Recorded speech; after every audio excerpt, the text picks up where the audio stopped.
बंदी छोड़ सतगुरु रामपाल जी महाराज जी की जय हो। परमात्मा की सभी प्यारी आत्माओं को मुझ पवन दास का सत्साई। पुण्यात्माओं, ये छोटी सी एक कॉल रिकॉर्डिंग है सतलोक आश्रम मैनेजमेंट हरियाणा के पुरुषोत्तम दास की, जो कि कुरुक्षेत्र से है। और आप सभी को पता है कि वर्तमान में जगह जगह इन्होंने परम पूज्य सतगुरु रामपाल जी महाराज जी की आड़ में अपने धार्मिक धंधे के विस्तार के लिए जगह जगह इन्होंने फर्जी आश्रम बनाने शुरू कर दिए हैं। तो आज 14 अगस्त 2021 की लेटेस्ट कॉल रिकॉर्डिंग है मुझ पवन दास की पुरुषोत्तम सैनी के साथ। आप जी इसको ध्यान से सुनिए।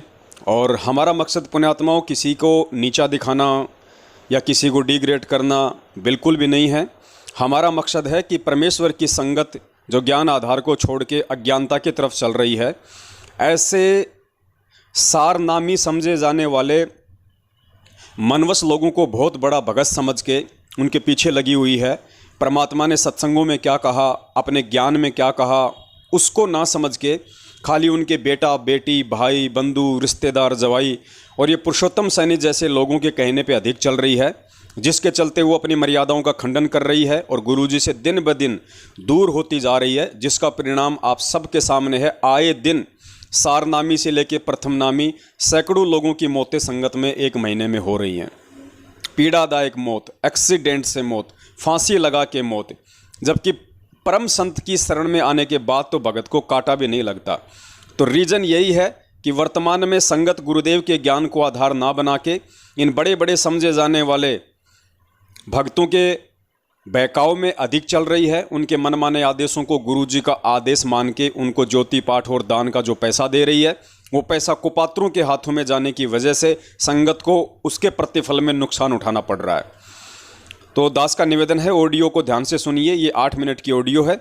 उसके बाद पुरुषोत्तम सैनी का एक मीडिया इंटरव्यू है बरवाला कांड के समय का, उसको भी आप ध्यान से सुनिए। उसमें बहुत सारे जो कंसेप्ट हैं वो क्लियर होंगे। आपको मालूम पड़ेगा कि असली और नकली भगत क्या है और इन लोगों ने गुरुदेव को ज्ञान को आधार बनाया है या देखा देखी में चल रहे हैं, और आप लोगों ने क्या करना है। बहुत सारे कंसेप्ट आपके क्लियर होंगे। आगे की ऑडियो को भी आप जी पूरा सुनिए। सत साहिब, जय हो बंदी छोड़ की। हेलो सत साहिब जी। साहब जी। पुरुषोत्तम जी बोल रहे हैं? हाँ जी, बोल रहा हूँ। भगत जी, ये रोहतक के सिंहपुरा में जो घेवर बन रहे हैं 35 किलो के, ये किस खुशी में बन रहे हैं? किस खुशी में बन रहे हैं? हाँ। अरे हम राजा है, हमारा पिताजी को जो कोई जो मर्जी खिला दे। राजा तो का बेटा तो हमेशा खाता पीता होता है, खुशी रहता है। बिल्कुल आपकी बात सही है। राजा का बेटा कुछ भी कर सकता है, राजा कुछ भी वो करवा तो सतगुरु ने कहा कि बना लो भाई, जो बच्चे वहाँ रहते हैं सदा, वो बेचारे घर तो जाते नहीं ना, कभी उन्होंने कोई मिठाई खाई ना, कोई कभी पराठा खाया ना कोई। परमात्मा ने बोला कि ठीक है बेटा, वहाँ जो रहते हैं वो बना लेना और खा लेना।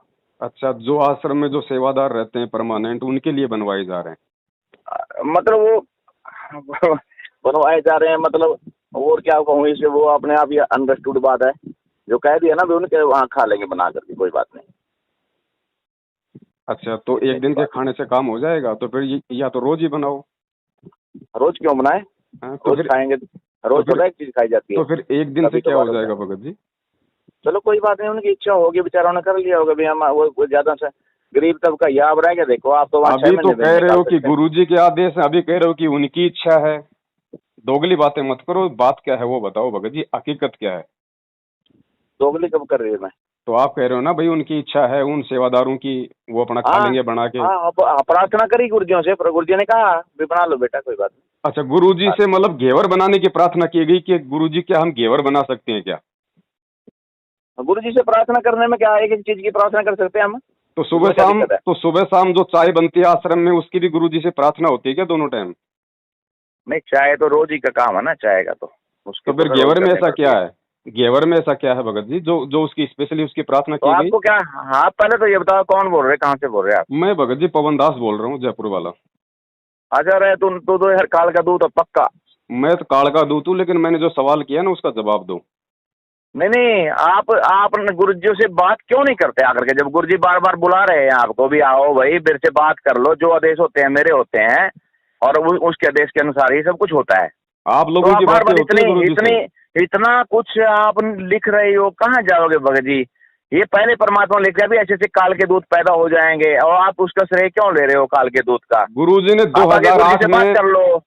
गुरुजी ने 2008 में कहा था कि संगत में 2 काल के दूत पैदा हो चुके हैं। वो कौन थे भगत जी?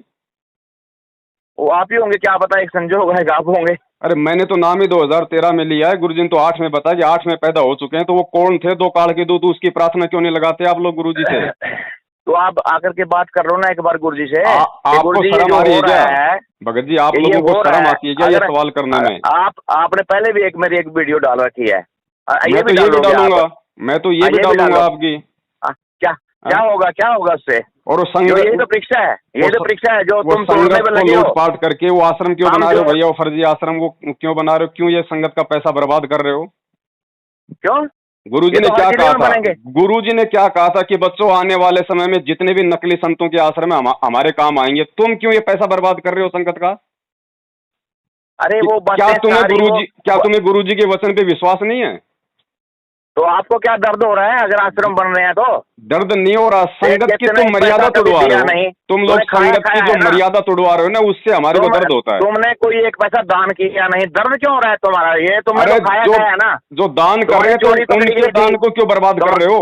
जो दान कर रहे हैं। पकड़ी गई थी ना, तुम्हारे को भी नाम दान कर दिया था संजय को, तेरे को, फिर वहाँ चोरी पकड़ी गई, तुम चोरी पकड़ी गई। मैं गुरुजी के सुने पुरुषोत्तम भाई सुन, मैं गुरुजी के चरणों की सौगंध खाता हूँ, मेरे सर में कीड़े पड़े अगर मैंने 1 रुपए की चोरी की हो तो तू भी गुरुजी के चरणों की सौगंध खा के बोल, अगर मैंने 1 रुपए की अगर वहां मैंने चोरी की है तो बोल। सुनो, मैं गुरुजी के चरणों की सौगंध खाता हूँ कि हम जो भी करते हैं गुरुजी के आदेश से करते हैं, और हमने कोई मैनेजमेंट का इसमें कोई वो नहीं है। अगर सतगुरु को ही आप बोलते हो, बार बार बकवास करते हो, गुरुजी को अंदर करा दिया, अगर हम ही अंदर कर रहे हो परमात्मा क्या हुआ फिर? वो तेरे को इतनी भी अक्ल नहीं? अच्छा, मतलब तुम लोग गुरुजी को अंदर नहीं करवा सकते? अरे जब गुरुजी को अंदर करा दिया वो परमात्मा कहाँ हुए फिर? तो परमात्मा कहाँ मान रहे हो उनको? तो फिर गुरुजी को अंदर किसने करवाया? गुरुजी को अंदर किसने करवाया? वो लीला किया करते हैं, तेरे को पहले भी मैंने बता रखा। लीला नहीं, तुम लीला मत बोलो। फिर तुम क्यों चिल्लाते हो? फिर तुम वीडियो बना के क्यों चिल्लाते हो कि हरियाणा सरकार का षड्यंत्र है, हरियाणा सरकार ने गुरुजी को अंदर कराया? वो तेरे जैसा ही कोई होगा? तेरे जैसा नहीं, तेरे भाई ये स्टेट कोऑर्डिनेटर, तुम्हारे कोऑर्डिनेटर, तुम्हारी सोशल मीडिया टीम। क्यों चिल्लाते हो तुम लोग? फिर मुख्यमंत्री खट्टर को, अनिल राव को क्यों दोष देते हो? सुनो, अब दोगली बातें मत करो भगत जी, सिंगल बातें करो। और मैंने जो बात की है ना, मेरे को उसका जवाब दो, वरना मैं सवाल करने लग गया तो 7 जन्म में जवाब नहीं दे पाओगे। ये राजनीतिक आदेश किसने दिए? ये घटिया राजनीतिक आदेश किसने दिए? सारे काम अगर तुम गुरुजी के अनुसार करते हो तो ये घटिया और गंदी राजनीतिक आदेश किसने दिए? अरे सुनेगा भी सही, कबीर परमात्मा जब आए थे तो उनको कितनी कसनियां दी गई थी? ये तो अभी तो कुछ भी नहीं है, थोड़ा क्या कितनी कसनियां दी थी? वो आप जैसे लोगों ने जो गुरु को मानुस मानते थे उन लोगों ने दी थी वो कसनियां, जैसे तुम लोगों ने गुरु को मानुस मानते हुए 2014 का बरवाला कांड करवाया। अरे क्यों बकवास कर रहा है? क्यों इतना? मीडिया के सामने क्या बोल रहा था वहाँ पे? आप वहाँ पे मीडिया के सामने टीवी चैनल पे क्या बोल रहे थे? मैं संत रामपाल जी महाराज जी का भाई हूँ। झूठे इंसान, सार नाम लेके झूठ बोलता है, शर्म नहीं आई तेरे को? अरे मैंने नहीं बोला, वो कह रहे थे कि तू रामपाल जी का भाई है क्या? मैंने कहा नहीं, भाई तो नहीं हूँ मैं। आपने मतलब यस करने की जरूरत? अरे झूठ मत बोल भाई, वो वीडियो मेरे पास में है कि मैंने नहीं कहा। और जब आप पकड़े गए, जब आप बरवाला कांड में पकड़े गए तो झूठ क्यों बोला कि मैं तो सरकार का संत रामपाल जी का समझौता कराने आया था? अरे नहीं, वो कह रहे थे कि तुमने इतना बड़ा ब्लंडर बना दिया। मैं कहा नहीं, हम सरकार को मिले, हमने तो प्रयास किया, डीसी से मीटिंग हुई 2 बार। मैं तो कहा उसमें क्या नहीं गए थे हम डीसी के पास? और सरकार ने कहा, और सरकार का जो प्रतिनिधिमंडल आया था आश्रम में, ब्लंडर तो सरकार ने कराया, हमने क्या ब्लंडर कराया था? तो उस समय बोलता नहीं बात है। हमने बहुत प्रयास किया, अभी हम कुछ गलत नहीं है यहाँ पर। तुम तलाशी ले लो आश्रम की, कुछ भी करो आप, ये परमात्मा लीला किया करते हैं। तो क्यों पागल हो रहा है? बातें नहीं चलेंगी। और वो तेरा बड़ा भाई महेंद्र बोगड़ा क्यों बोल रहा था कि संत रामपाल जी को, महाराज जी को मैंने हॉस्पिटल में भेज दिया, यहाँ पे है नहीं? दर्द हो रहा है जब परमात्मा की लीला चल रही है तो परमात्मा से बात क्यों नहीं करता आकर के? तेरा बड़ा भाई महेंद्र बोगड़ा झूठ क्यों बोल रहा था वहाँ पे पूरी दुनिया के सामने कि संत रामपाल जी आश्रम में नहीं है? जवाब दे भाई, तू मेरी बात का जवाब दे। कहते तू बात क्यों नहीं करता गुरु जी से आकर के? मेरे को बात करने की जरूरत नहीं। मेरे को परमेश्वर बोल के चले गए कि बेटा राष्ट्रीय समाज सेवा समिति मेरी नहीं है, बस गुरुजी का एक वचन ही मेरे लिए पर्याप्त है। परमात्मा ने कह रखा सोशल सिद्धर मैं करूं अपने जन के काज, कहा नहीं कह रखा क्या? तो जब परमात्मा सोशल सिद्ध कर रहा है, अगर परमात्मा सुनो, जब परमात्मा लीला कर रहा है, जब तुम्हें जैसों की ठीक है, ठीक है, जब परमात्मा लीला कर रहा है, जब ये बरवाला कांड परमात्मा ने करवाया, आज जेल में परमात्मा बैठा है, वो लीला कर रहा है। कुछ दिनों में उन्हीं का झंडा शिखर में जाएगा, तू देखता रहा। महापुरुष 20 जगह काम लग रहा है, 20 जगह है भाई। ये बरवाला कांड अगर लीला है परमात्मा की, 4 इंटें तो 4 इंटें लगा के दिखाना है, यहाँ तो 20 जगह काम लग रहा है। अरे धीरे बोल, वरना फिर तेरे को टेबलेट खानी पड़ेगी बीपी की, थोड़ा धीरे। मेरे को कोई टेबलेट नहीं खानी पड़ती, तेरे को खानी पड़ेगी, हम तो सतगुरु के शिष्य हैं भाई। तू हिमाचल में गया था, तू एक बार हिमाचल की तरफ गया था पुस्तक सेवा करने, वहाँ पे एक वीडियो में कह रहा था कि ये तो लीला है गुरुजी की बरवाला कांड। बिल्कुल है तो लीला है, तो नालायक को लीला करने दो ना गुरुजी को, जबरदस्ती क्यों कांड फंसा रहे हो? क्यों इतने वकील कर रहे हैं, क्यों संगत का पैसा खा रहे हो, क्यों वकील कर रहे हैं? गुरुजी को लीला करने दो, जब लीला कर लेंगे तो अपने आप आ जाएंगे। जबरदस्ती बाहर क्यों निकाल रहे हो? तुम अपने जैसा खुद होता है स्वयं, हुआ दूसरे को वैसा ही मानता है। अरे है ना, कम से कम गुरुजी, कम से कम सारे ऐसे होंगे। गुरुजी को कम से कम जेल में तो ढंग से रह लेने दो। जेल में भी तुम दुखी कर रहे हो, लीला नहीं करने दे रहे। जेल में नहीं होते, वो परमात्मा लीला करे करते हैं। वो सतलोक में एक पावन का एक नीचे है, वो तो सब जगह हर घट में बैठे हैं। वो ये लीला तुम्हारी चल रही है, परमात्मा की नहीं चल रही। ये तुम लोगों की लीला चल रही है। तुम जैसे जो पाखंडी जो आश्रम में जो इकट्ठे हो गए थे ना, तो है पाखंडी, तो लहदा पंथ चलाने की सोच रहा है। संगत को लूट के जो ये फर्जी आश्रम बना रहे हो अपने धार्मिक धंधे के लिए, संगत के एक एक पैसे का हिसाब लेगा परमात्मा। कभी दिया दान है? एक पैसा दान दिया कभी? तुम जैसे कुपात्रों को मैं कुपात्रों को मैं चवन्नी नहीं दूं? अरे घटिया, हमारे को नहीं देनी, सतगुरु को देते हैं वो। चुप। अरे तो सतगुरु को दूंगा, हमारे को क्या देना? सतगुरु को दूंगा। तुम जैसे काला एजेंटों को क्यों दूं मैं आज, जो सरेआम दान का दुरुपयोग कर रहे हैं? आनंदपाल सिंह की सीबीआई जांच करवाई, तुम्हारा बाप लगता था क्या वो गुंडा?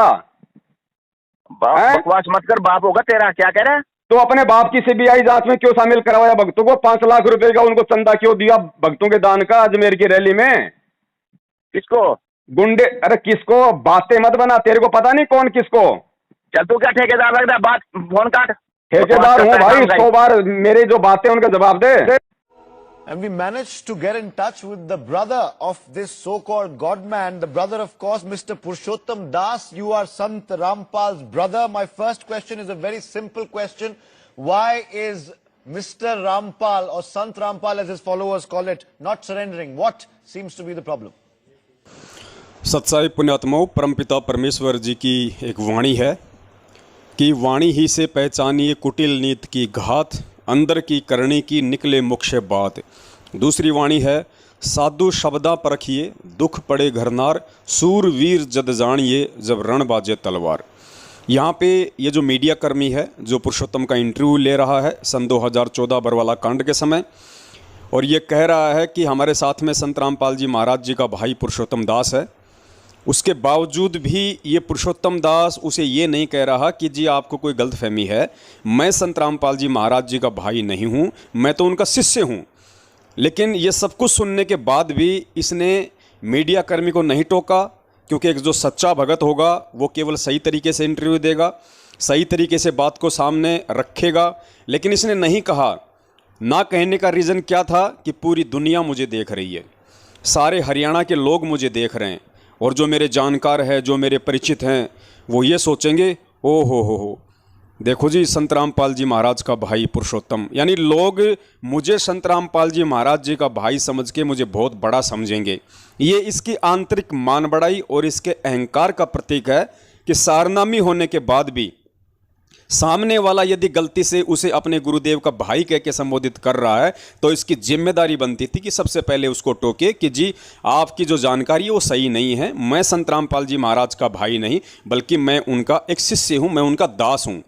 आगे भी 2-3 बार ये मीडिया कर्मी स्पष्ट रूप से कहेगा कि आपके भाई संत रामपाल जी महाराज, उसके बाद भी ये बंदा उसको नहीं टोकता है। सीधी सीधी इसकी मान बढ़ाई और अहंकार यहाँ पे झलकता दिखाई दे रहा है। तो पुण्यात्माओं, आपने क्या करना है? आपने ऐसे मनवश, मान बढ़ाई और अहंकार ग्रस्त लोगों के साथ रह के गुरुजी की अनुपस्थिति में उनके ज्ञान को आधार ना बना के अपनी भक्ति का सत्यानाश करना है, या परमेश्वर के ज्ञान आधार से केवल सत्सेवकों की संगति करनी है? सुनिए आगे इंटरव्यू। हमारे गुरुदेव जी अस्वस्थ हैं और इसका प्रमाण है अपोलो तक के डॉक्टर, पूरा ग्रुप 5 डॉक्टरों का, उन्होंने आकर हमारे गुरुदेव चेकअप किया, सभी मशीनें साथ लेके आए और उनको ये बोला कि आप सफर मत करिए, आपका सेहत बहुत खराब है, आप सफर नहीं कर सकते। और सर इससे ज्यादा और क्या प्रमाण हो सकता? सत्साई पुण्यात्माओं, उस परमपिता परमेश्वर के विषय में ये कहना कि हमारे गुरुदेव अस्वस्थ हैं, ये शब्द एक भगत के द्वारा अपने परमपिता परमेश्वर के लिए यूज करना उसकी अज्ञानता, उसकी मंदबुद्धिता, उसकी मूर्खता और इस बात को दर्शाता है कि इस व्यक्ति ने अभी तक अपने सतगुरुदेव जी को परमात्मा माना या नहीं माना, या अपने जैसा हाड़ मांस का ही मान रहा है। पुण्यात्माओं, जो सतगुरुदेव पूरी दुनिया को ये चैलेंज करते हैं अपने सत्संगों के माध्यम से कि जो व्यक्ति मेरी शरण में आ गया और मेरे द्वारा बताए गए सतमंत्रों का जाप करेगा, भक्ति करेगा मर्यादा में रह के, उसका कैंसर तो क्या, कैंसर का बाप भी ठीक होगा। और उस महापुरुष के विषय में एक नेशनल टीवी पे इंटरव्यू देते हुए इस व्यक्ति पुरुषोत्तम के द्वारा ये कहना कि हमारे गुरुदेव अस्वस्थ हैं, ये दुनिया को क्या संदेशा दे रहा है? ये क्या खुद अपने गुरु को परमात्मा मान रहा है? क्या ये गुरु को भगवान मान रहा है? तो पुण्यात्माओं, इनकी करनी और कथनी में रात दिन का अंतर है। अरे गुरुदेव अपने आप को 1000 बार बीमार दिखाएगा, गुरुदेव अपने आप को 1000 बार बीमार कहेंगे, वो उनकी अपनी मर्जी है। लेकिन हमारे लिए क्या आदेश हैं? हमने गुरुदेव की करनी अनुसार नहीं चलना, वो क्या कर रहे हैं, हमने गुरुदेव की कथनी अनुसार चलना है कि उन्होंने अपने सत्संगों में हमारे लिए क्या आदेश दिए। तो पुण्यात्माओं, विचार कर लेना, सार नाम लेने के बाद भी ये लोग कितना तो गुरुदेव को समझ पाए और कितना पूज्य गुरुदेव जी के तत्व ज्ञान को समझ पाए। उसी आधार से आज इन्होंने इस धर्म को धंधा बना लिया है, ये सोचकर कि संत रामपाल जी महाराज जेल से बाहर नहीं आने वाले, डबल उम्र कैद आजीवन का उन पे मुकदमा लगा हुआ है। आप लोग जानबूझ के ऐसे लोगों को बहुत बड़े भगत समझकर, परम ज्ञानी समझकर अपने भक्ति और जीवन का सत्यानाश कर रहे हो। करना क्या है आप लोगों ने, अब आप स्वयं विचार कर लीजिए। सुनिए आगे का इंटरव्यू। तो आप ये कहना चाहते हैं मिस्टर दास कि आपका मेडिकल रीजन है। अगर मेडिकल रीजन है तो आपके लोग गुंडों की तरह क्यों बिहेव कर रहे हैं? It's more like mister Rampal is acting like not like a godman but a गुंडा।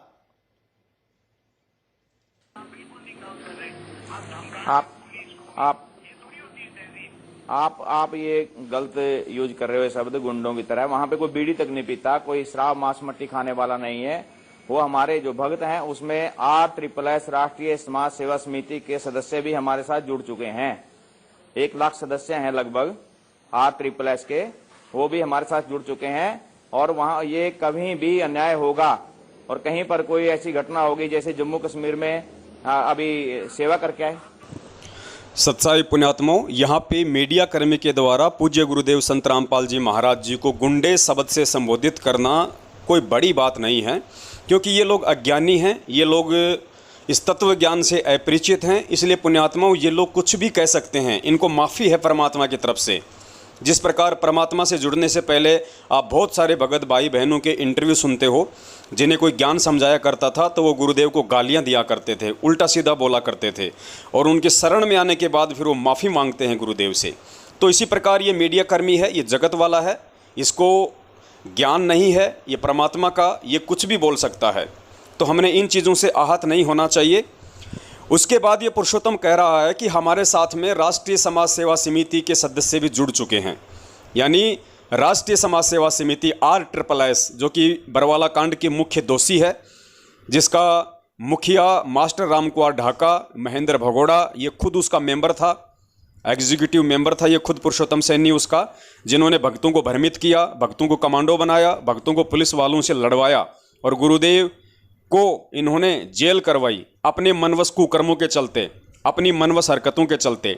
तो ये पुरुषोत्तम कह रहा है कि अब तो राष्ट्रीय समाज सेवा समिति अर्थात RSS के सदस्य भी हमारे साथ में जुड़ चुके हैं। तो पुण्यात्माओं, ध्यान देना शब्दों पे। अब आगे संत रामपाल जी महाराज जी इसी RSS राष्ट्रीय समाज सेवा समिति के विषय में क्या कहने वाले हैं। गुरुदेव ने कहा कि ये राष्ट्रीय समाज सेवा समिति मेरी नहीं है, मीडिया के इंटरव्यू में पूरी दुनिया के सामने कहा कि राष्ट्रीय समाज सेवा समिति मेरी नहीं है, वो गुंडे जो थे वो राष्ट्रीय समाज सेवा समिति के थे। और ये पुरुषोत्तम कह रहा है कि राष्ट्रीय समाज सेवा समिति हमारे से जुड़ चुकी है। तो पुण्यात्माओं, गुरुजी के आदेशों के विपरीत और गुरुजी की जानकारी के विपरीत ये कौन सी समिति थी, कौन से ये सदस्य थे जिनके साथ ये मैनेजमेंट वाले साठ गांठ कर चुके थे बरवाला कांड करवाने के लिए, गुरुदेव को जेल करवाने के लिए, ताकि इनका धार्मिक धंधा आराम से चल सके। तो पुण्यात्माओं, ध्यान देना, पूज्य गुरुदेव जी के इस इंटरव्यू पर वो भी मीडिया वाले ले रहे हैं। बरवाला कांड के दूसरे दिन की बात है। गुरुजी ने स्पष्ट मना कर दिया कि ये राष्ट्रीय समाज सेवा समिति अर्थात RSS मेरी नहीं है। तो पुरुषोत्तम सैनी से सवाल जवाब कीजिए आप लोग कि जब गुरुजी को पता ही नहीं कि RSS क्या है, गुरुजी की कोई संस्था थी नहीं ऐसी, तो तुम लोगों ने कौन सी संस्था को लाके बरवाला कांड में खड़ा कर दिया, जिसका तू जिक्र कर रहा है कि RSS राष्ट्रीय समाज सेवा समिति के सदस्य हमारे साथ में जुड़ चुके हैं। तो गुरुजी के आदेशों के विपरीत ये कौन सी समिति थी जिसके सदस्य तुम्हारे साथ में जुड़ चुके थे, जिनकी उल्टी हरकतों के चलते गुरुदेव बदनाम हुए और ये बरवाला कांड हुआ। सुनिए पूज्य गुरुदेव जी का इंटरव्यू। के ऊपर इतने इल्जाम है सर, आपके ऊपर इतने इल्जाम झूठे कैसे हैं आपके ऊपर? आपके गुंडे इतने खड़े थे वहाँ पे, हजारों आदमी हरियाणा पुलिस से। मेरे नीचे राष्ट्रीय समाज सेवा समिति नहीं तो आपकी समिति है। अरे आपकी समिति है बाबा। आप अपने अगर आप ये कह रहे हैं कि आप बेकसूर हैं या संत रामपाल बेकसूर हैं, तो इफ यू आर इनोसेंट आप कोर्ट में जाके क्यों नहीं लड़ते? Why don't you fight it in court instead of holding people for ransom इन हिसार?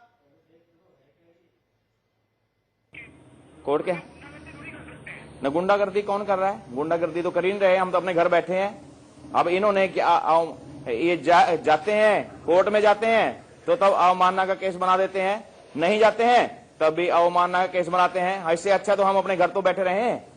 पहले इन्होंने हमारे सभी सदस्यों को बुलाया RSS के, उसके बाद 11,000 को बुलाया, उसके बाद उसमें 3 ही रह गए। तो हमारे गुरुदेव जी पर जब अवमानना का केस ही नहीं बनता, कोई गलती ही नहीं की उन्होंने हिसार में जब आए थे, जो एक केस बना हुआ है। आप गहराई तक जाइए। सत्साई पुण्यात्माओं, ध्यान देना, यहाँ पे मीडिया कर्मी कह रहा है कि आप लोगों को कोर्ट पे विश्वास क्यों नहीं है, आप लोगों को लॉ पे विश्वास क्यों नहीं है, आप लोग कोर्ट में जाइए, अपनी बात को रखिए। तो पुरुषोत्तम जी बात को घुमाते हुए कह रहे हैं कि हमारे ऊपर कोर्ट की अवमानना लगा दी जाती है, हम जाते हैं तो भी अवमानना लग जाती है, नहीं जाते हैं तो भी अवमानना लग जाती है, इससे अच्छा तो हम अपने घर पे बैठे रहें। जबकि पुण्यात्माओं, ये कोई जवाब नहीं होता है। अगर इनको यदि ज्ञान समझ में आ गया होता, यदि इनको गुरुदेव समझ में आ गए होते, तो पहली बात तो पुण्यात्माओं इतना बखेड़ा नहीं होता। क्योंकि जब हमें पता है कि हमारे परमात्मा स्वयं धरती पे प्रकट हैं, सारी सृष्टि के रचनहार हैं, वो समर्थ है, तो हमने उनके ज्ञान आधार अनुसार उन्होंने हमें जो संत बनाया है, जो साधु बनाया है कि संत ना छोड़े संतता, चाहे कोटि मिले असंत, फिर हमें किस बात का डर था? अगर काल भगवान की प्रेरणा से ये नकली सरकारें, ये न्यायपालिका अगर गुरुदेव पे झूठा भी आरोप लगा रही हैं, हर तरीके से तुम्हें लगता है कि भाई गुरुदेव पे झूठे आरोप हैं, हमारे ऊपर झूठे आरोप हैं, तो कोई दिक्कत नहीं।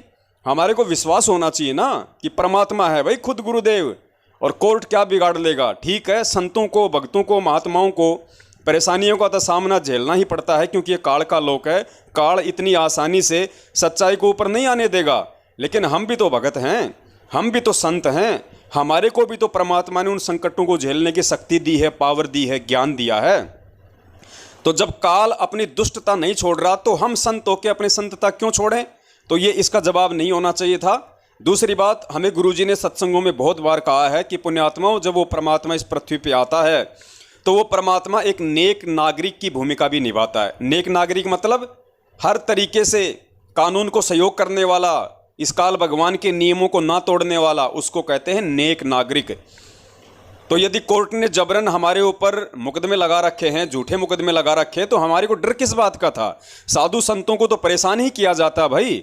हमने ज्ञान आधार से उनका जवाब देना था। कोर्ट में बुलाते तो हम कोर्ट में जाते, चाहे हमारे ऊपर अवमानना का केस लगाएं चाहे ना लगाएं, तारीखों पे बुलाएं तो हमें तारीखों पे जाना चाहिए। जबकि तुम लोगों ने 42 बार कोर्ट की अवमानना करवाई जबरदस्ती।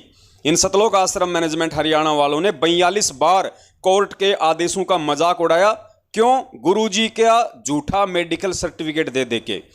हर बार ये गुरुजी का एक नया सर्टिफिकेट पेश कर देते। तारीख जब आती थी, तारीख आती थी, कोर्ट का सम्मन आता था कि संत रामपाल जी महाराज जी को कोर्ट में पेश किया जाए, तो पुण्यात्माओं ये सतलोक आश्रम मैनेजमेंट हरियाणा वाले गुरुजी का झूठा बीमारी का सर्टिफिकेट बना के, मेडिकल बना के कोर्ट में पेश करवा देते थे वकीलों के माध्यम से कि संत रामपाल जी महाराज जी बीमार हैं, अस्वस्थ हैं। अब बताओ पुण्यात्माओं, ये ड्रामा कौन करेगा? क्या पूज्य गुरुजी ये ड्रामा करने के लिए कहेंगे या ये ड्रामा करेंगे? खुद वो परमात्मा ये ड्रामा करने के लिए इनको बोलेगा? क्या वो परमात्मा कोर्ट की अवमानना करेगा? क्या वो परमात्मा कोर्ट में अपना झूठा सर्टिफिकेट लगाएगा? तो ये सारा का सारा जो ड्रामा है पुण्यात्माओं, गुरुदेव को अपने जैसा मानो समझने के चलते हुआ था कि अगर संत रामपाल जी महाराज जी को जेल होगी तो हमारा तो धार्मिक धंधा ही बंद हो जाएगा, फिर हमें कैसे खाने को मिलेगा, कैसे पीने को मिलेगा, हम तो नंगे हो जाएंगे बिल्कुल। आज कम से कम अगर जब तक आश्रम में गुरुजी हैं तब तक दान धर्म आ रहा है, हमारी मौज मस्ती, हमारी अय्याशियाँ चल रही हैं। तो इनको डर था इस बात का, इन्होंने गुरुजी को ATM मशीन समझ रखा था, बैंक बैलेंस समझ रखा था। जबकि सुनिए पुण्यात्माओं, पूज्य गुरुदेव जी का ये सत्संग जिसमें गुरुजी स्वयं कह रहे हैं कि वो परमात्मा जब पृथ्वी पे आता है तो एक नेक नागरिक की भूमिका निभाता है, आदर्श नागरिक की भूमिका निभाता है। जब हमारे गुरुजी स्वयं एक आदर्श नागरिक की भूमिका निभा रहे हैं अपने गुण अनुसार, जैसा कि उस परमात्मा के गुण हैं, तो फिर पुण्यात्माओं बरवाला कांड के समय ये अभद्रता किन लोगों ने की? ये राष्ट्रीय समाज सेवा समिति नाम का संगठन किसने खड़ा किया? भक्तों को काले कपड़े पहना के कमांडो किसने बनाए? पुलिस के साथ में भक्तों को किससे लड़वाया? उनके हाथों में हथियार, डंडे, पत्थर, पेट्रोल बम किसने पकड़वाए? और वहाँ पे पुलिस और भक्तों की झड़प में जो 6 मौतें हुई उसका जिम्मेदार वहाँ गुरुजी को ठहरा दिया गया, जिनका पूज्य गुरुदेव जी से कोई लेना देना भी नहीं था। तो पुण्यात्माओं इन सब बातों पे विचार करो, और समय नहीं है, आने वाला समय भयंकर विनाशकारी है, तड़प तड़प के मरोगे। परमात्मा हाथ नहीं उठाएगा, ध्यान रखना। परमेश्वर ने यदि एक बार आपके सिर से अपना पंजा उठा लिया फिर दुनिया में कहीं कोई बचाव नहीं है आपका। अभी भी सुधर जाओ, समय है। परमेश्वर से अपने मनमानियों, जो भी आपने मनमानियाँ की हैं, जो भी आपने उल्टे आदेश इन लोगों के माने हैं, जो भी आपने कुक्रम किए हैं, कुपात्रों को ज्योति पाठ दान का पैसा दिया है, परमात्मा को दंडवत करके समय याचना करो और परमेश्वर के ज्ञान आधार से चलना शुरू करो। अब समय नहीं है आगे, ये अंतिम चेतावनी समझ लेना परमात्मा की तरफ से। आगे समय नहीं है कि परमात्मा तुम्हारी रक्षा करेगा, तुम कोई विशेष नहीं हो परमात्मा के लिए। जो कुक्रम करेगा, इतना ज्ञान देने के बाद भी ज्ञान को आधार नहीं बनाएगा, गुरु वचन से हटके चलेगा, ऐसे व्यक्तियों की परमात्मा भी रक्षा नहीं करेगा। तो पुण्यात्माओं सुनो पूज्य गुरुदेव जी का ये सत्संग, जिसमें परमात्मा कह रहे हैं कि जब वो परमात्मा पृथ्वी पे आता है तो एक नेक नागरिक की भूमिका निभाता है। जब परमात्मा नेक नागरिक की भूमिका निभा रहे हैं 8 सितंबर 1951 से, तो फिर बरवाला कांड में ये कुकर्मियों की भूमिका किसने निभाई? प्रशासन के साथ में बदतमीजी किसने की? ज्यादती किसने की? कोर्ट की अवमानना किसने की? गुरुजी को कोर्ट पे किसने नहीं जाने दिया? और सुनना फिर उसके बाद में गुरुजी का एक और इंटरव्यू मीडिया के सामने दिया गुरुदेव ने बरवाला कांड के बाद, जिसमें गुरुजी स्पष्ट रूप से कह रहे हैं कि मुझे आश्रम में रोक के रखा हुआ था।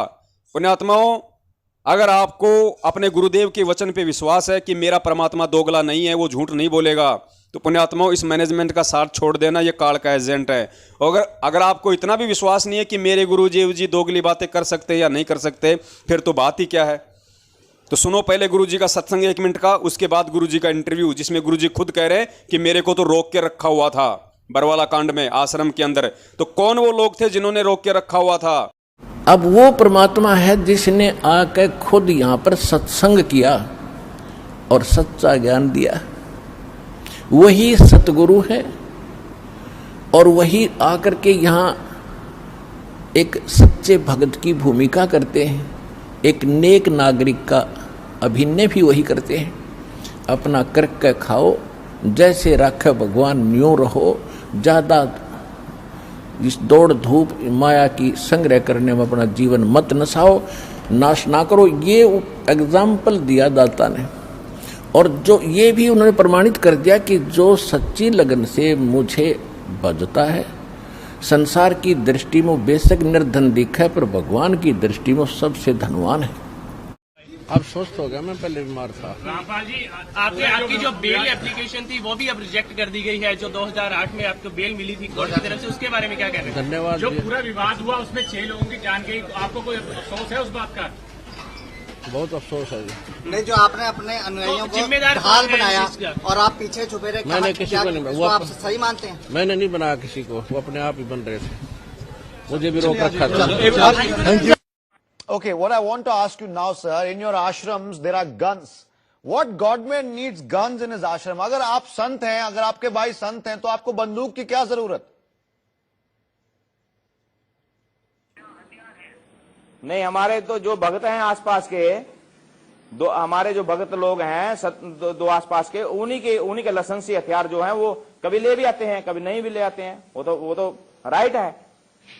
गन सच्चाई पुण्यात्माओं, थोड़ा शब्दों पे ध्यान देना सीखो, और इसीलिए परमपिता परमेश्वर ने ये सबूत हमारे लिए छोड़े हैं ताकि हम इन चीज़ों को समझ सकें कि बरवाला कांड में किन लोगों का दोष था और किस प्रकार से निर्दोष गुरुदेव जी को इन लोगों की उल्टी हरकतों के चलते, मनमानी हरकतों के चलते फंसाया गया है। अब यहाँ पे मीडिया कर्मी इस पुरुषोत्तम सैनी से सवाल कर रहा है कि यदि आपके भाई, आपके संत यदि संत हैं, यदि वो गुरु हैं, तो उनको आश्रम में ये गन वगैरह रखने की क्या आवश्यकता थी।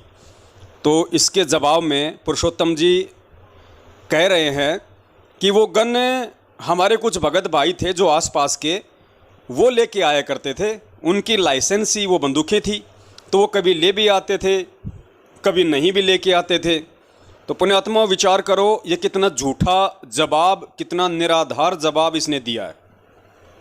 और ये बहुत सारे भक्तों की भी शंका है कि भाई गुरुजी आश्रम में बंदूकें क्यों रखते थे। तो पुण्यात्मा इसका जवाब तो मैं आगे दूंगा कि गुरुजी आश्रम में बंदूकें रखते थे या नहीं रखते थे। गुरुजी आश्रम में इन गुंडों को कमांडो के रूप में रखते थे या कोई और रखता था।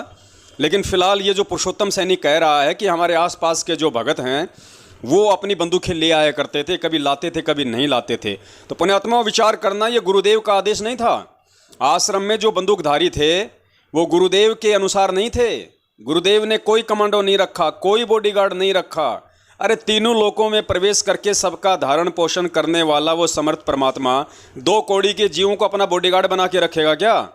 तो पुण्यात्मा यहाँ इस पुरुषोत्तम सैनी ने इस बात को भी क्लियर कर दिया है कि आश्रम में जो कमांडो थे, आश्रम में जो बॉडीगार्ड थे, जो 24 घंटे गुरुजी के पीछे बंदूक तान के चलते थे, वो गुरुजी की तरफ से नहीं थे। वरना इस महाशय को ये बात कहने में शर्म नहीं आनी चाहिए थी। अगर गुरुजी का आदेश होता तो ये क्यों नहीं कहता यहाँ पे कि जी हमारे गुरुजी के आदेश थे, हमारे गुरुदेव ने रखे हुए थे, उनके आदेश से वहाँ पे कमांडो थे।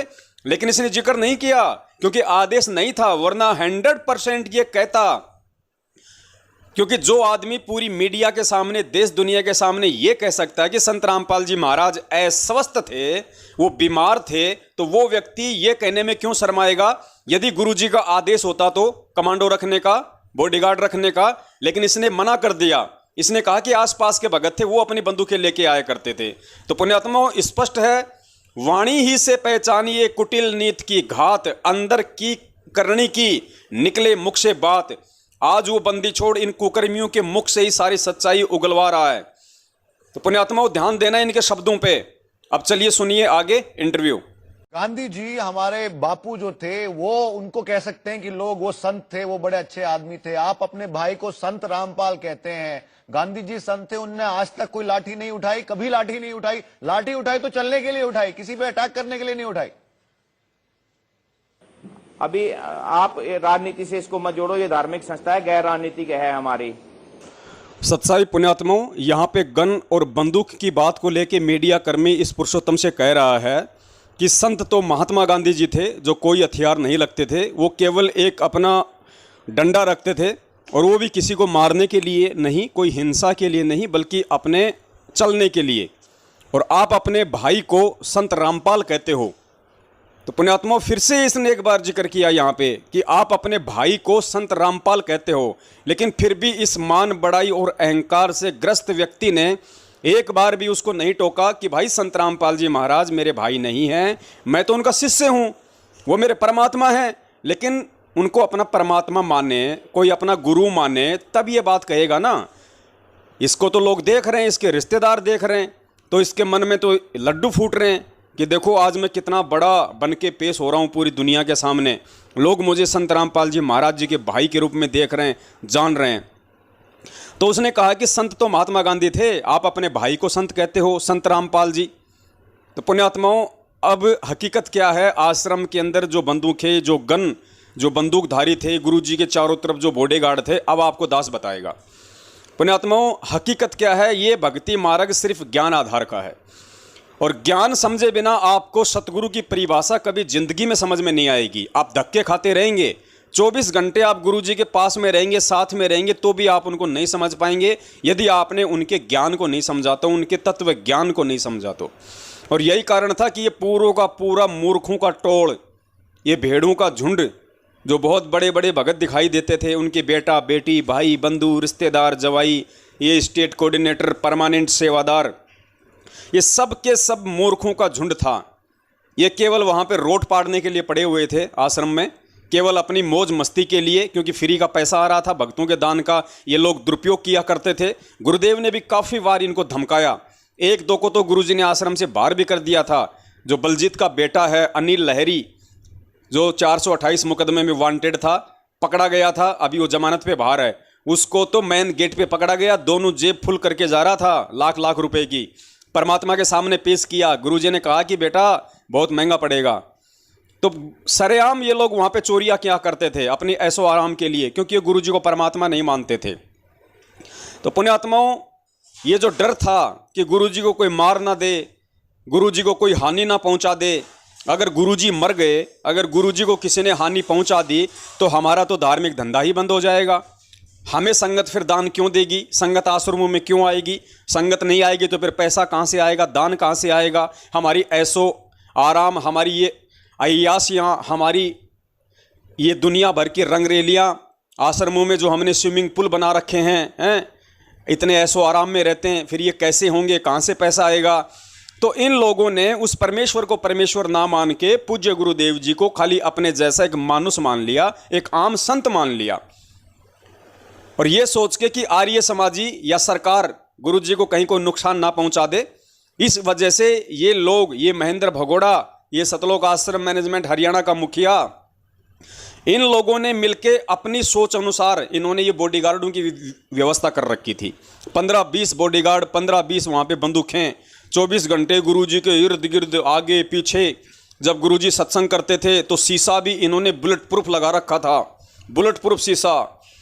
और जब गुरुजी सत्संग करते थे तो गुरुजी के आगे 2 बंदे खड़े हो जाते थे लेके बंदूक संगत की तरफ तान के। अरे नालायको, आश्रम के मेन गेट पे चेकिंग हो रही है मशीनों से, अंदर बेचारी भोली संगत बैठी हुई है, गुरुजी सत्संग कर रहे हैं, वो बुलेट प्रूफ है, उसके अंदर गोली जा नहीं सकती, फिर भी तुम 2-2 बंदूकधारी खड़े हो संगत की तरफ मुंह तान के।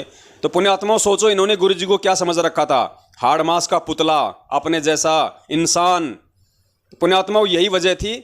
और परमात्मा का वचन है काल भगवान के साथ में, काल भगवान ने कहा था कि परमात्मा आप जाओ संसार में, जीवों को ज्ञान दो, मोक्ष करो, लेकिन परमात्मा एक चीज़ आप ध्यान रखना, मैं आपसे वो वरदान मांगता हूं कि परमात्मा आप ज़बरदस्ती किसी के साथ मत करना, आप केवल अपना ज्ञान देना, ज्ञान देके आप अपनी पहचान करवाना कि आप कौन हो।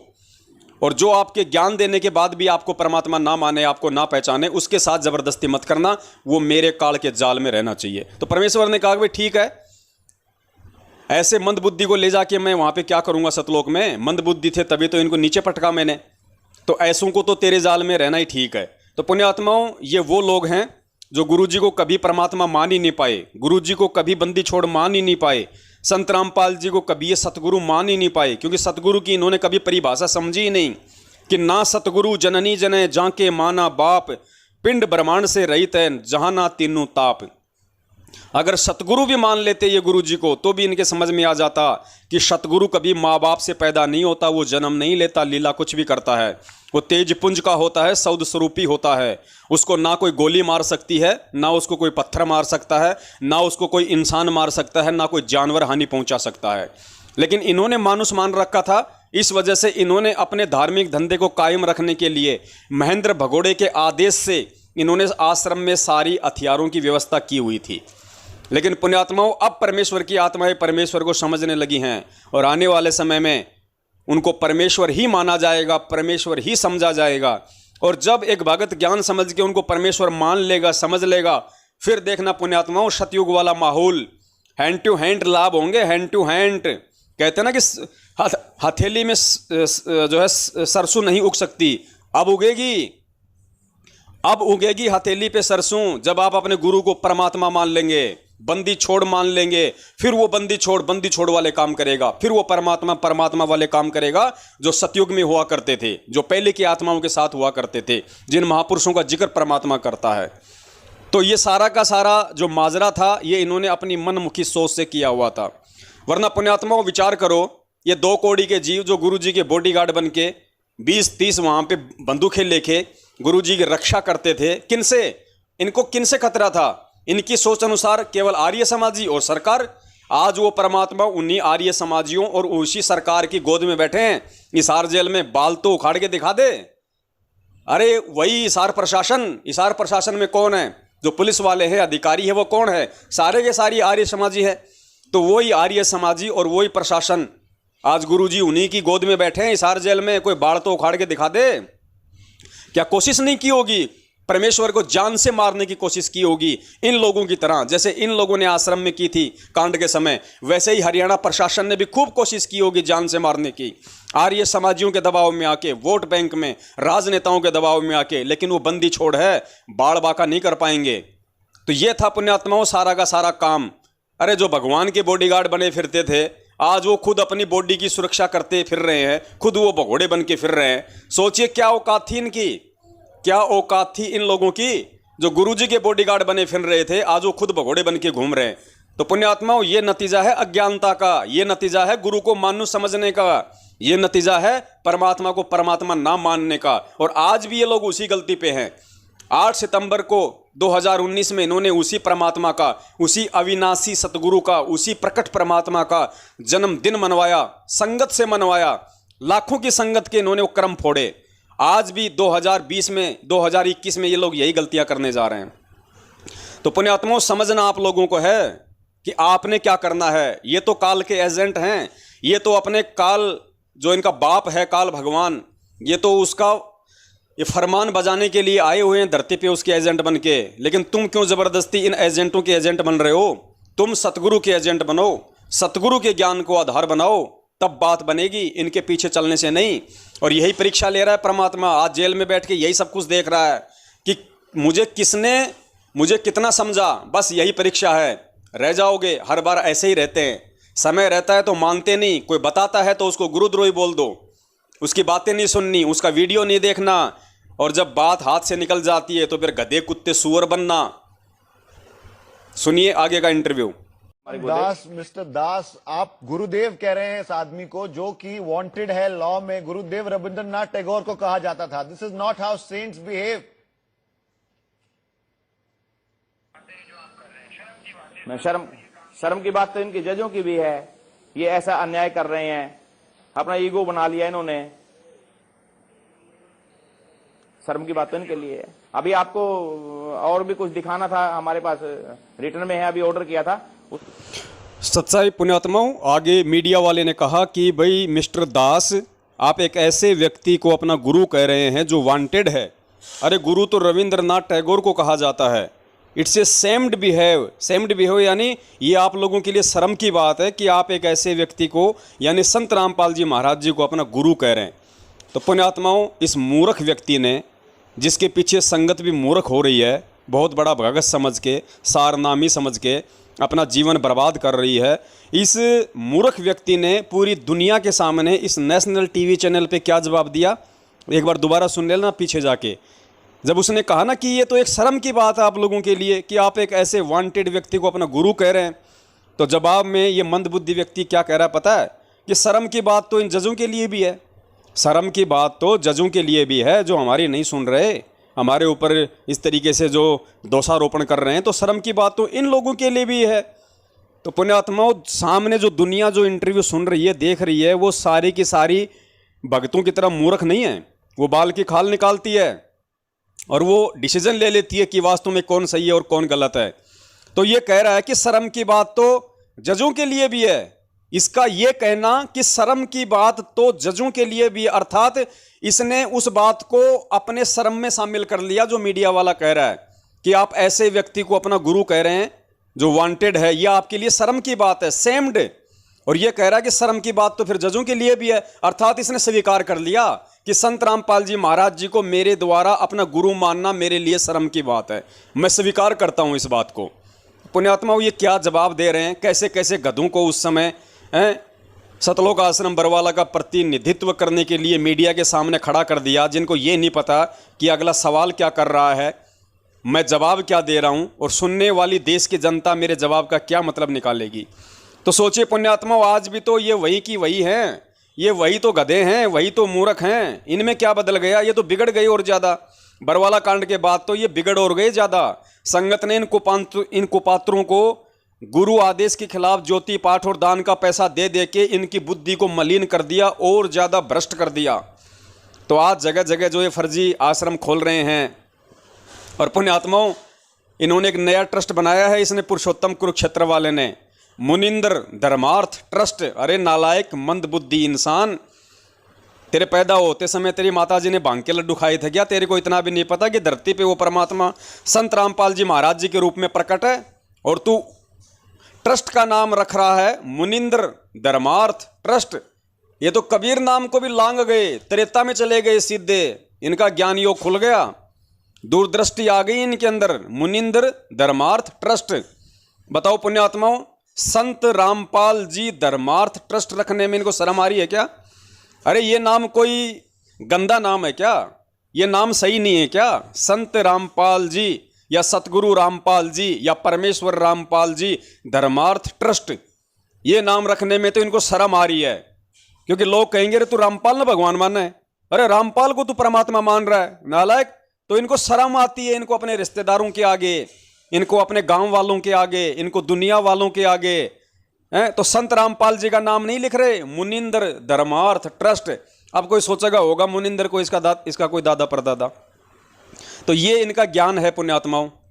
अरे कल को अगर उस ट्रस्ट के कागजात के लिए अगर गवर्नमेंट को कुछ जरूरत पड़ गई तो नालायक, अगर संत रामपाल जी धर्मार्थ ट्रस्ट रखता तो संत रामपाल जी महाराज के सारे डॉक्यूमेंट्स मिल जाते, तेरे को मार्कशीट भी मिल जाती, पैन कार्ड भी मिल जाता, राशन कार्ड भी मिल जाता, लाइसेंस भी मिल जाता है। अब बताओ मुनिंद्र का कहाँ से तू राशन कार्ड लाएगा, मुनिंद्र जी का कहाँ से तू लाइसेंस लाएगा, कहाँ से उनकी 10वीं की सर्टिफिकेट लाएगा? रे इतना तो दिमाग लगा लेते मंद बुद्धियों। लेकिन पुण्यात्माओं इन्होंने दिमाग लगाना नहीं है, क्योंकि दिमाग तो इनका काल भगवान ने हर लिया है, इनको तो अपना धार्मिक धंधे से मतलब है। और ये संगत को भी विचार करना चाहिए, इतनी मूर्खता भी ठीक नहीं है। काल भगवान सिंह घुसेड़ेगा आने वाले समय में, कोई बचाव नहीं करेगा। आज तुम अपने आप में शाने बन रहे हो, इनको पात्रों को दान धर्म ज्योति पाठ का पैसा देके, इनको कुक्रम करने के लिए जो तुम प्रेरित कर रहे हो अपने दान से, परमात्मा भी सहायता नहीं करेगा। अरे धरती पे परमात्मा आश्रम बन रहा संत रामपाल जी महाराज जी के लिए, आश्रम बन रहा यदि संत रामपाल जी महाराज जी के आदेश से, इनके अनुसार। आदेश तो महेंद्र भगोड़े का है, इनका अपना मनमुखी आचरण है, लेकिन संगत को विचार करना चाहिए और संगत को इनसे सवाल करना चाहिए कि भैया जब तुम ये आश्रम गुरुजी के आदेश से खोल रहे हो, हमें कहते हो कि हमारे को गुरुजी ने आदेश दिया है आश्रम बनाओ, गुरुजी के नाम से तुम हमारे से आश्रम के नाम पे पैसा ले रहे हो, तो भाई तुम्हारे को गुरुजी का नाम रखने में दिक्कत क्या आ रही है? अरे इस ट्रस्ट का नाम संत रामपाल जी महाराज धर्मार्थ ट्रस्ट रखने में दिक्कत क्या आ रही है? तुम्हारे को शर्म किस बात की आ रही है? या तुम संत रामपाल जी महाराज जी को कुछ मानते नहीं हो? तो पुण्यात्माओं ये वही बात है, वो दुनिया वाली।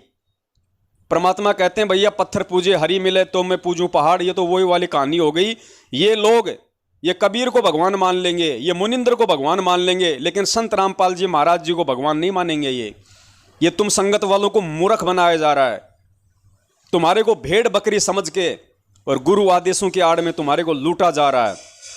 और ये फर्जी आश्रम, अरे क्या आवश्यकता है इन मिट्टी के ढूंढ बनाने की? आने वाले समय में पूरी दुनिया परमात्मा की होगी। और गुरुदेव ने क्या कहा था सत्संगों में? बच्चों विश्वास रखना, बहुत जल्दी ये ज्ञान पूरे विश्व में जाएगा। और आने वाले समय में ये नकली संतों के जितने भी जो बड़े बड़े आश्रम हैं, ये सब हमारे काम आएंगे। तो पुण्यात्माओं जब गुरुदेव ने कह दिया कि नकली संतों के आश्रम हमारे काम आएंगे, तो क्यों संगत का पैसा बर्बाद किया जा रहा है? क्यों संगत का पैसा बर्बाद किया जा रहा है? इनको विश्वास नहीं है कि संत रामपाल जी महाराज जेल से बाहर आएंगे। और नालायकों, संगत वालों, क्या तुमको भी विश्वास नहीं है कि संत रामपाल जी महाराज जेल से बाहर आएंगे या नहीं आएंगे? तुम क्यों इनको ये फर्जी आश्रम बनाने के लिए, इनके धार्मिक धंधे को बढ़ावा देने के लिए, तुम क्यों इन कुपात्रों को ज्योति पाठ और दान का पैसा दे के उस परमात्मा के दोषी बन रहे हो? आने वाला समय बहुत भयंकर विनाशकारी है, बार बार चेताया जा रहा है, समझ लेना। बाद में परमात्मा रक्षा नहीं करेगा। परमात्मा निर्मोही है, जो इसके विधान को तोड़ेगा ना उसकी परमात्मा रक्षा नहीं करता। खुद परमेश्वर ने अपनी वाणी में कहा है कि अनंत कोटि बाजी जहां हम रचे सकल ब्रह्मांड, और गरीब दास मैं क्या करूं यो काल करे जीव खंड। तो काल ने इन एजेंटों के माध्यम से जीवों को, यानी तुम संगत वालों को खंडित कर दिया है, राजनीति करवा के, आरक्षणबाजी करवा के, कुपात्रों को ज्योति पाठ और दान का पैसा दिलवा के, ये फर्जी आश्रम बनवा के। अब आने वाले समय में वो समर्थ परमात्मा भी अपनी असमर्थता जाहिर कर देगा तुम्हारी अज्ञानता और मूर्खता के आगे। तो भाई हमारा काम तो केवल तुम लोगों को सही राह दिखाना है, तुम लोगों को सही तरीके से संदेशे देना है, इन्हीं की करने से, इन्हीं की जुबानी से तुम लोगों को समझाना है कि देखो इन बड़े बड़े महापुरुष समझे जाने वाले सारनामियों के क्या विचार हैं, ये कितना गुरुदेव को समझ पाए, कितना गुरुदेव के ज्ञान को समझ पाए। और तुम क्यों व्यर्थ में मूर्ख बन रहे हो, क्यों अपनी भक्ति और अपने सांसारिक माया धन का सत्यानाश कर रहे हो, तुम क्यों परमात्मा के दोषी बन रहे हो। आने वाले समय में जब तुम्हारे ऊपर संकट आएंगे तो परमात्मा आड़े हाथ नहीं लगाएगा। आज वर्तमान में देख लो, जीते जाते ये जो कोरोना आया था, हजारों भगत मरे तुम्हारी आंखों के सामने, सारनामी हजारों। परमात्मा ने रक्षा करनी होती तो इनकी नहीं कर देता क्या? लेकिन नहीं की उसने। क्यों नहीं की? क्योंकि सारे के सारे मर्यादा तोड़ के बैठे हैं, सारे के सारे इन कुकर्मियों के आदेश पे चल रहे हैं, सारे के सारे इन कुपात्रों को ज्योति पाठ और दान का पैसा दे रहे हैं, सारे के सारे राजनीतियां कर रहे हैं, आरक्षण बाजियां कर रहे हैं, गुंडों की सीबीआई जांच करवाते हैं, और इन गधों की पूंछ पकड़ के और नदी पार करने की सोच रहे हैं। तो भाई हम सत्सेवकों की तो यही प्रार्थना है, समय रहते मान जाओगे तो अपना भला करोगे, नहीं मानोगे तो जो दुर्गतियां हैं वो तुम्हारी आंखों के सामने हो रही हैं और आने वाले समय में तुम्हारी होंगी। देख लेना, समय दूर नहीं है। बंदी छोड़ सतगुरु रामपाल जी महाराज की जय हो। सत साहिब। मस्तक लाग रही मारे गुरु चरण की दूर, मस्तक मारे गुरु चरण की दूर, मस्तक जब ये धूल चढ़ी मस्तक पे, जब ये धूल धूल हो गई दूर, मारे गुरु चरण की दूर।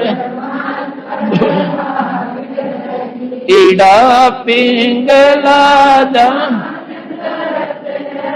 इड़ा पिंगला जा।